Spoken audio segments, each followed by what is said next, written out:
somebody else. All right, so hopefully you've already looked at the overview. I'm not going to go over it. And the sample, this one is a student-generated sample. I'm not going to go through it, but it's a fairly good sample. It's not the best in the world. You know, I'm sure there can be improvements. But be sure you look at that so you kind of understand, you know, it's not just the presentation. It gives you ideas of, you know, how they did their work. So, I'm not going to go over it, though. I feel like that's something you guys can do on your own.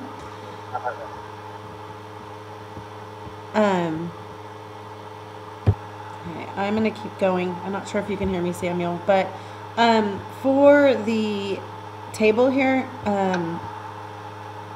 you're going to draw a sketch of the shape on your own and then find a real world object.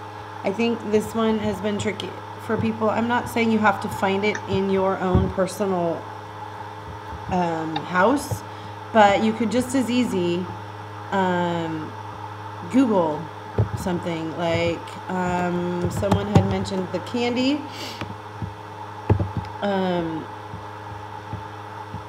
You know, you might find an image of the candy. You might actually, we had one that had measurements.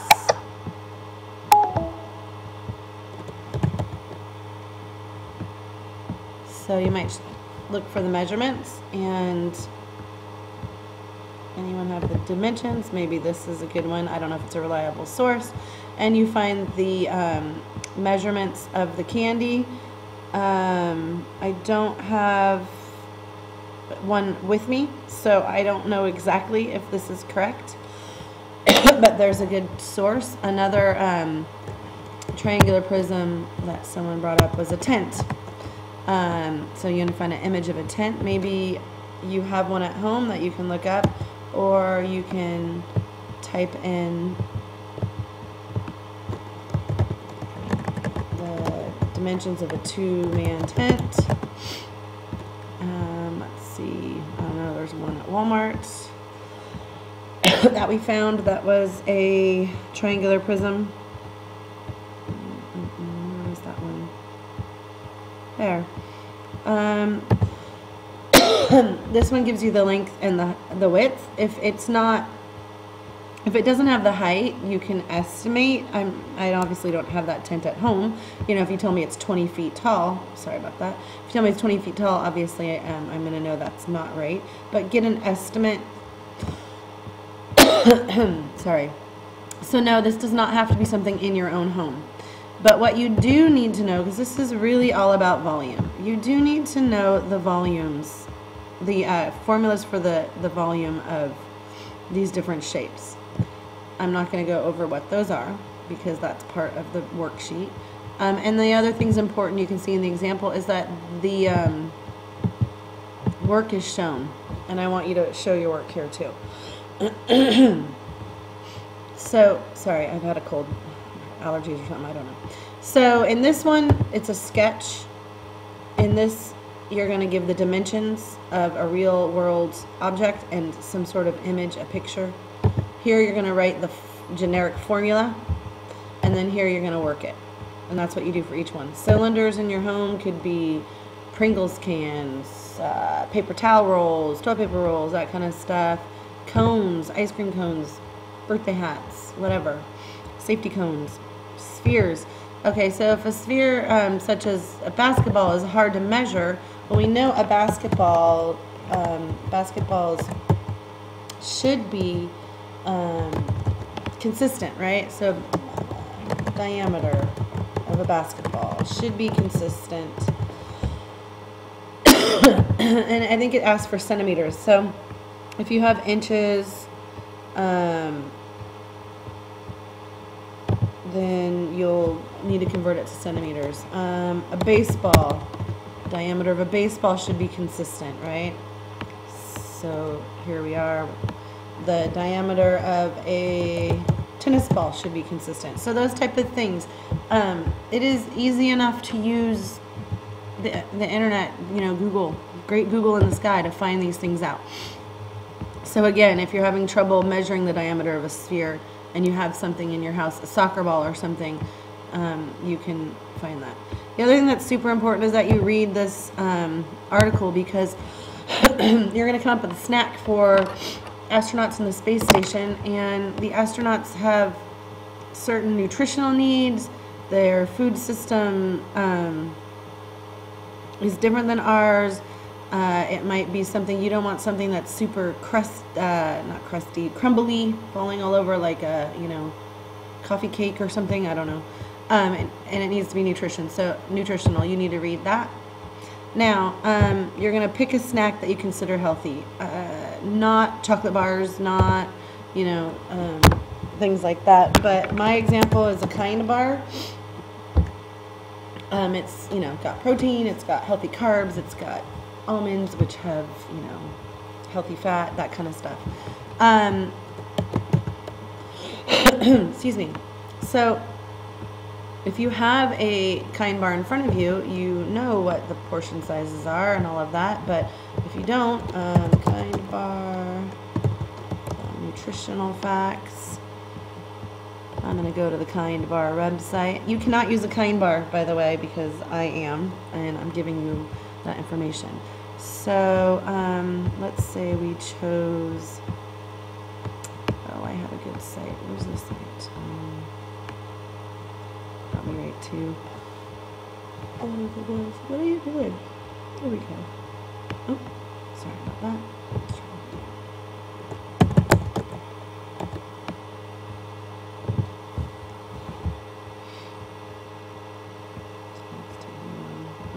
I did dark chocolate, nuts and sea salt, because I thought that sounded good. Okay, so it's kind of nice because it does have it all laid out for me.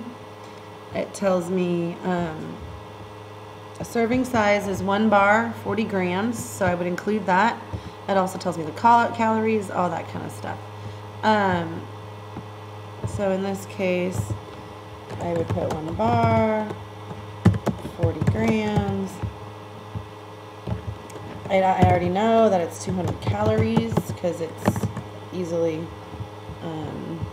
accessible. You might choose an apple or a cheese stick or something, and again, you would just Google the serving sizes and the calories. I would need to take a photo, and then also in that photo, I need to include the length in centimeters. I should put in centimeters because let's see, in centimeters. Whoops. So now I don't have a Kind bar in front of me right now, but I'm just going to say the length is about, I don't know. And I would draw this, I would label this on my drawing. Oops, come on now. Let's say it's 10 centimeters, and gosh, I can't spell. Yes. And the width, let's say, is 4 centimeters, and the height then is, let's say, 1.5 centimeters. Now, I'm looking for volume. So if you scroll up to your table, you would see that the volume of a rectangular prism, which is the shape of a Kind bar, is length times width times height. I would show my work and come up with the volume, 10 times 4.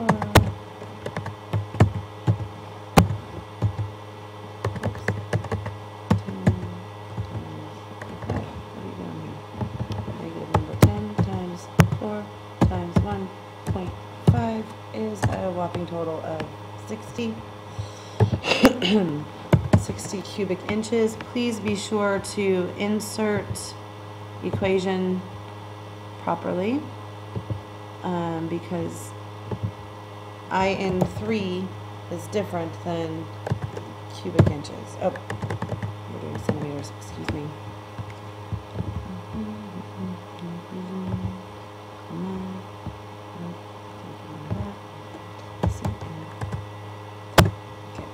Now, how are we going to determine the density of snack food We're using the total number of calories per cubed or cubic centimeter. We'll change that to cubic. A little editing.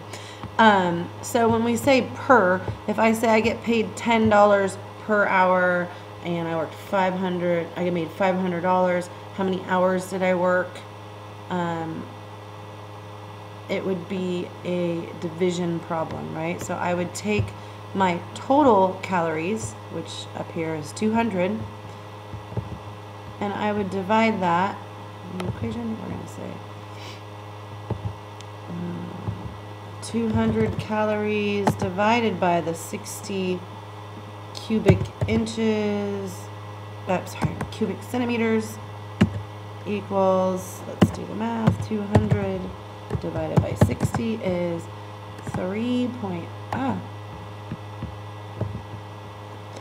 200 divided by 60 is 3.33. So we'll say 3.3 calories per cubic inch. Sorry, cubic centimeter, I keep saying the wrong thing. Calories per cubic centimeter.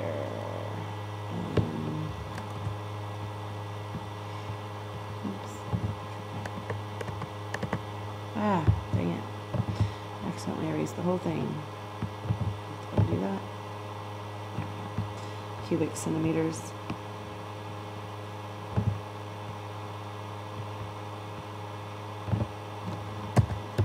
There we go. That's spaced out, but that's okay. So that's how you would figure it out. And it's not multiplication. Someone in the past session thought it was multiplication. Because just think about it. If I multiplied 200, which is the total amount of calories in a serving, and multiplied it by 60, I would have what? 12,000? 12, yeah. So all of a sudden my calories have gone up quite a bit. So it can't be more than the original calories. Now, easy enough for the rest of this. You are going to come up with a package for your food. If you are adding an apple as a snack, one, it spoils, right? So that'd be hard. Two, it's spherical, so it would be rolling all over the place. So someone else was saying they're going to bring dried fruits. Fantastic. Make the shape of your container easy to deal with, like it needs to be stackable, portable, airtight, right? So you would probably use a rectangular prism. Go into your cabinet and grab a little Tupperware or Glad container, whatever, measure it. You need to include why did you choose that package? Well, again, it needs to meet the constraints. Stackable, keep food healthy. Even though my Kind Bar has a package on it, maybe I want to be able to stack several in one.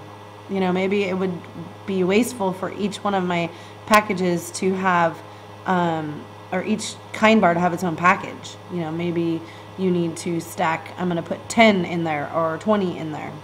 And then you would take a photo and that's it. It's really quite simple. And then you do have a presentation you're going to put on a Prezi or a Google Hangout.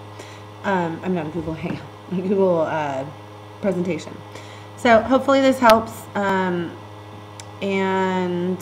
let me know if you have more questions.